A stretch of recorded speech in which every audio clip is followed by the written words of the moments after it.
Hello नमस्कार सर्वांचे स्वागत आहे आपल्या सुनैना द सुपर मॉम ह्या यूट्यूब चॅनलवर। तर कसे आहात, मजेत आहात ना? आणि आजचा दिवस छान तुम्हाला आनंदाचा जावो, तुमच्या मनातल्या सर्व इच्छा पूर्ण होत याच तुम्हाला नवीन आणि मंगलमय दिवसाच्या शुभेच्छा।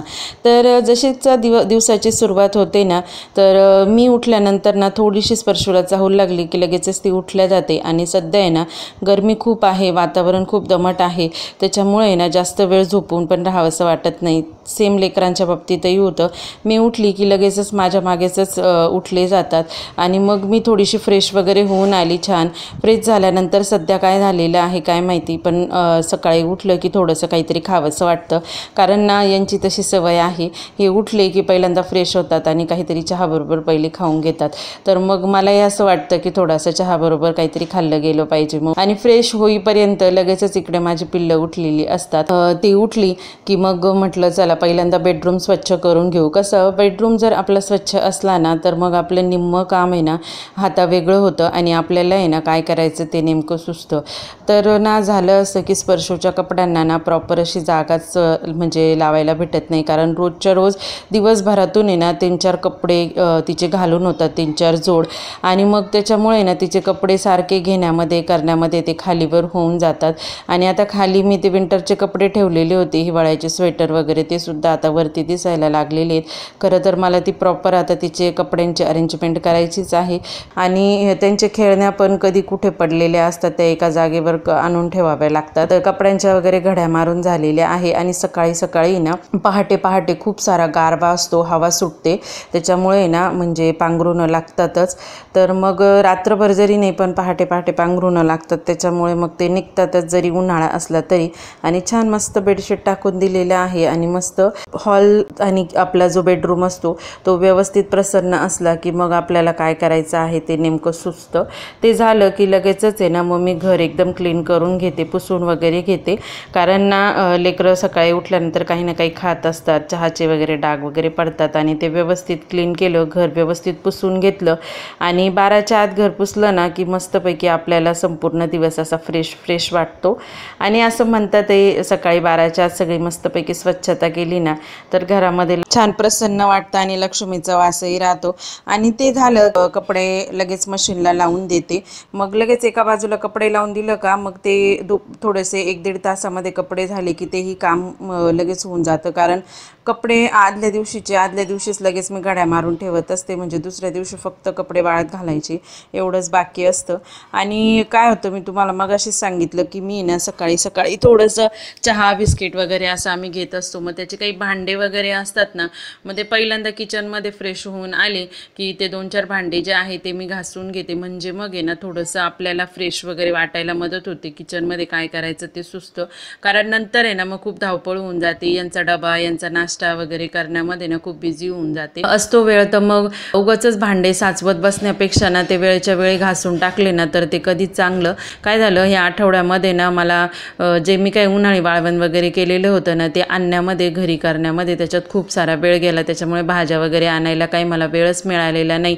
मग म्हटलं भाज्या आणेल ना मग त्यावेळेस माझं व्यवस्थित चांगलं रुटीन होऊन जाईल। तर मग ना मटकी भिजवलेली होती 2-3 दिवसापूर्वी, ती होती थोडीशी, तर मग म्हटलं ती मटकीची हुसळच करू आणि यांना टिफिनलाही तेच देणार होते मी। सकाळी काय करते मी, हा माठ जो आहे ना तो मस्त स्वच्छ धुवून आणि भरून ठेवते, कारण किमायला आहे ना थोडंसं थंड पाणी लागतं। आणि किमायचं म्हणण्यापेक्षा ओव्हरऑल आपल्यालाच थंड पाणी लागत असतं, पण तिचं कसं असतं, जर तिला मटक्यामध्ये जर थंड पाणी मिळालं तर मग ती काय करते, मटक्यातलं पाणी फ्रीजमध्ये ठेवते आणि मग ते थंड करते आणि त्याच्यानंतर मग ते फ्रीजचं पाणी पिते। त्याच्यामुळे मग मी एरवी आता काय करायला लागले, पहिल्यांदा सकाळी ना हा माठ स्वच्छ धुवून घेते आणि लिंबाने आणि मिठाने माठ स्वच्छ धुतला ना की त्याच्यातलं पाणी पण चांगलं थंडगार लागतं, एकदम झऱ्यासारखं, आणि चवीला पण चांगलं लागतं ते पाणी, आणि छान असं मातीचं फ्रेशनेस येतो।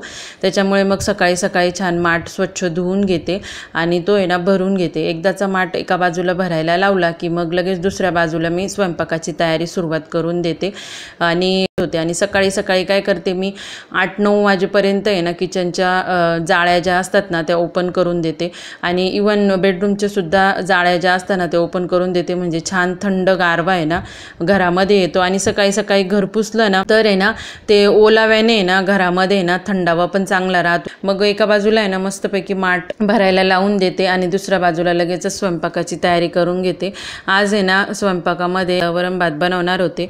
तर छोटा कुकर खूप दिवस झाले, जवळपास 7-8 महिने झाले मी तो कुकर ना त्याचा वॉल खराब झालेला होता झाकणाचा, तर तो बदली करून आणला आणि तो कुकरही व्यवस्थित झाला होता. काय होतं मोठ्या कुकरला पाण्याचा अंदाज जास्त असतो आणि याला थोडं पाणी कमी टाकावं लागतं. जर आपण मोठ्या कुकरच्या पाण्याचा अंदाज जर याला वापरला ना तर मग याचा जो तो मधला वॉल असतो ना तोच निघून जातो.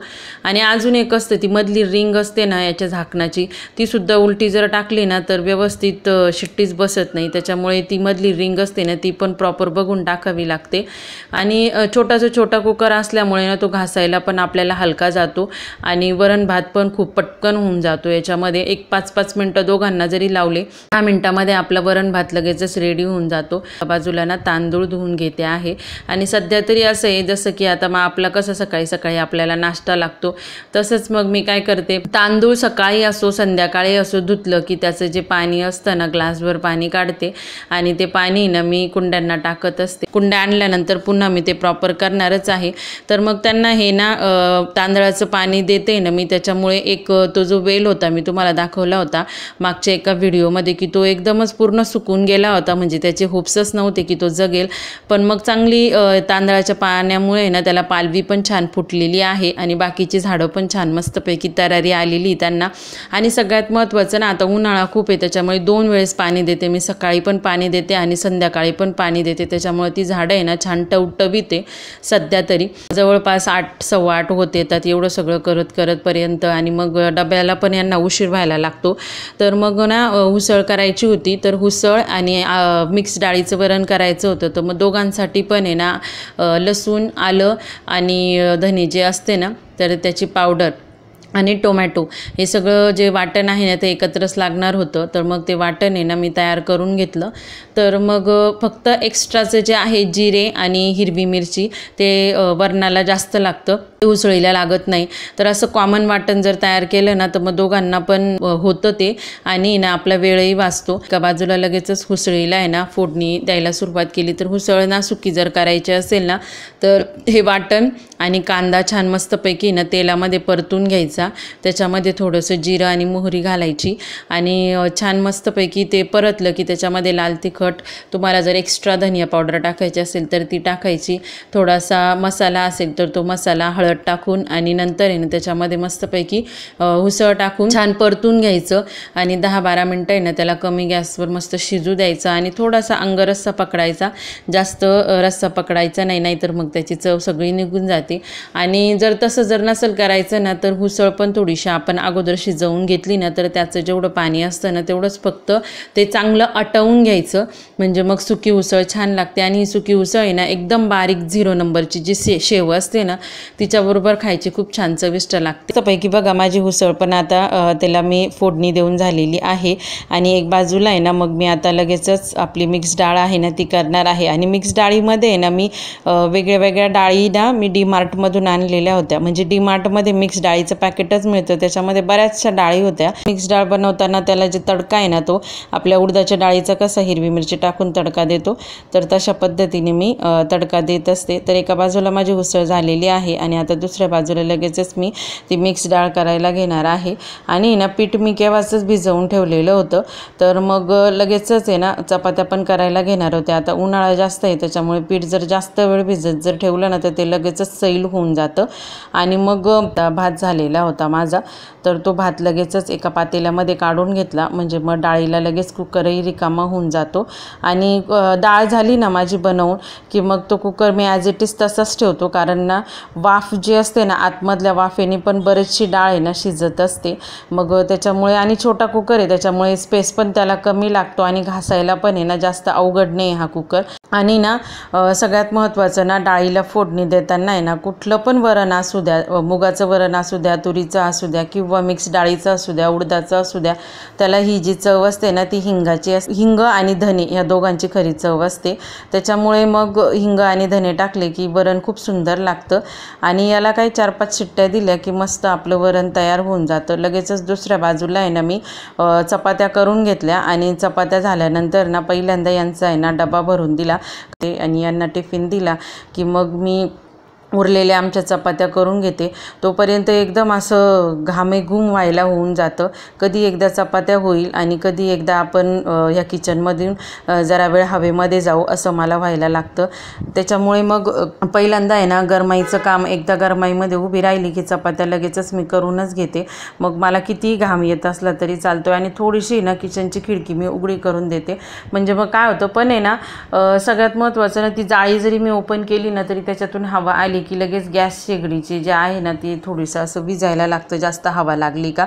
त्याच्यामुळे ना ते खिडकी जी आहे ना ती पण उघडी करता येत नाही आणि हवा पण तिथून घेता येत नाही. आणि फॅन लावला तर लगेच बर्नर पण बंद होऊन जातात. एकदम म्हणजे उन्हाळ्यामध्ये खरंच चपात्या करण्याची ना खूप सारी शर्यतच असते असं म्हणायला हरकत नाही. तर तेवढी तारेवरची कसरत झाली की मग मला एकदम असं नाही का सुटकेचा श्वास टाकल्यासारखं होऊन जातो. मग ते गेलेले आहे, त्यांना टिफिन वगैरे दिला, त्यांचं झालं. मग आमच्या पण चपात्या झाल्या आणि ह्या चपात्या आहे ना थोड्याशा गारव्याला होऊ देते. एका बाजूने थंड होऊनच जातात, दुसऱ्या बाजूला पोळपाटावर टाकून ठेवते. त्यांना हवा लागली की मी बऱ्याचशा थंड होतात. नाहीतर मग आहे ना पोळीच्या डब्यामध्ये खूप सारा आहे ना घाम येतो त्यांना आणि घाम आल्यानंतर मग त्या चपात्या खूप अशा ओलचट वगैरे लागतातही आणि ओलचट वगैरे दिसतात आणि खायला पण एकदम अशा कसतरी वाटतं, जीवावर येतं एकदम. मग स्वयंपाक झाला की मोठे भांडे ना सगळे मी रिकामे करून घेते. हुसळ एका छोट्या पातेल्यामध्ये काढून घेते म्हणजे कढई वगैरे फोडणीची जी असते ना ती स्वच्छ आपल्याला घासून पुसून येणं ठेवता येत्या. चपात्या पण लगेच मी पोळीच्या डब्यामध्ये ट्रान्सफर करून देते आणि सगळ्यात पहिले किचन रिकामा करून घेते. भांडे सगळे जे आहे खरकटे ते ओढून घेते आणि मग कट वगैरे काढून आणि छान किचन स्वच्छ करून घेते. आणि किचन असं स्वच्छ केला ना म्हणजे मग आपल्याला संध्याकाळच्या वेळी ना किचनमध्ये उभं राहिलं आहे ना जरा फ्रेश आणि प्रसन्न वाटतं. जर किचन आपण जर फ्रेश केला नाही ना, क्लीन जर केला नाही ना तर मग आपल्याला संध्याकाळी खूप आळस येतो. आणि भांड्यांचं पण तसंच आहे. जर भांडे घासून लगेचच त्याचे ते ट्रॉल्यांमध्ये लावून दिले ना तर मग संध्याकाळी आपल्याला आयते भांडे असतात, नाहीतर मग ते पुन्हा भांडे लावायचा पण आपल्याला कंटाळा येऊन जातो. त्याच्यामुळे लगेचच आहे ना स्वयंपाक झाला थोडासा मी गारवा घेतला की लगेचच किचन आटोपून घेते. म्हणजे मग नंतर दुपारच्या वेळी ना आपल्याला खूप तो किचन आटोपायला कंटाळा येऊन जातो. मग छान मस्तपैकी किचन क्लीन केला की मग लगेचच स्पर्शू आणि त्यांचे जेवणं वगैरे असतात. तर ही रॅक आहे ना म्हणजे आता ह्या रॅकचं कामच झालेलं आहे. एक काम आपण आहे ना सोयीस्कर करतो पण दुसरं म्हणजे थोडंसं अवघडात बनतंच. सोयीस्कर म्हणजे असं की ज्या काही छोट्या मोठ्या बरण्या आहे ना त्या मला लगेचच तिथल्या तिथं हाताशी मिळायला लागले. पण किचन क्लीन करायच्या वेळेस आहे ना मला रोज ती रॅक आहे ना खाली उचलून ठेवावी लागते. त्याच्यामध्ये ऑइल असतं, थोडीशी भीती वाटते स्पर्शू हात वगैरे लावेल याची पण. आणि मग क्लीन झालं की सगळ्यात पहिले ती रॅक उचलून आहे ना मी किचनवर ठेवून देते. म्हणजे मग त्याच्यातलं ऑइल वगैरे जे आहे ती सांडायची जी आहे ना भीती कमी होते. आणि अशा पद्धतीने मग मस्तपैकी किचन वगैरे क्लीन झालेलं आहे. भांडे वगैरे क्लीन करून घेतले मी आणि लगेचच ते ट्रॉल्यांमध्ये लावणारच. तोपर्यंत लगेचच माझ्या स्पर्शूची चिडचिड सुरू झाली. मग म्हटलं चला आपण पहिल्यांदा तिला जेवण वगैरे घालून देऊ, तिला झोपवून देऊ म्हणजे मग तिची चिडचिड शांत होईल. मग त्याच्यासाठी मग काय केलं, किचन वगैरे आटोपून झाला ना माझा, मग पहिल्यांदा त्यांना जेवायला घेतलं. तर मग किट्टूला पण आहे ना खूप सारी भूक लागलेली होती आणि स्पर्शू काय करते सारखी उठली का त्या भिंतीकडे जाते आणि त्या भिंतीनं उकलत बसते. तर त्याला पण आहे ना मला वॉलपेपर लावायचा आहे. आणून जवळपास आहे ना महिना झालेला आहे पण मग तो वॉलपेपर आहे ना मला म्हणजे लावायला वेळच मिळत नाही. आज कुठल्याही परिस्थितीमध्ये ना आपण तो वॉलपेपर लावून घेऊ, कारण ती पण कंटाळून जाते जेव्हा मी काम करत असते. तिला उचलायचं, तिला पुन्हा हॉलमध्ये आणायचं, खेळवायचं, मग ती पण कंटाळून जाते. आणि ही हुशार जी आहे ना ही सारखी तिकडे जात असते आणि सारखी ते खात असते. मग त्याच्यामुळे म्हटलं चला पहिल्यांदा यांना जेवण वगैरे करून घालू. आणि अजून मला कपडे पण सुकत घालायचे होते. मग यांचं जेवण वगैरे झालं मग ह्या झोपी जातील, मग माझं जेवण तोपर्यंत मलाही खूप कडाक्याची भूक लागूनच जाते. मध्ये कधी नाश्ता करायला मिळतो, कधी नाश्ता करायला मिळत नाही, कधी मूड असतो नाश्ता करण्याचा, कधी नसतो. पण चहाबरोबर आहे ना मी शंकरपाळे बनवलेले होते, एकदम मस्त खुसखुशीत शंकरपाळे झालेले होते, ते खाल्लेले होते. त्यामुळे होता जरासा तक. तर चला व्हिडिओ इथेच थांबवते. व्हिडिओ आवडला असेल तर व्हिडिओला लाईक करा, चॅनलवर नवीन असेल तर सबस्क्राईब करा. Bye bye.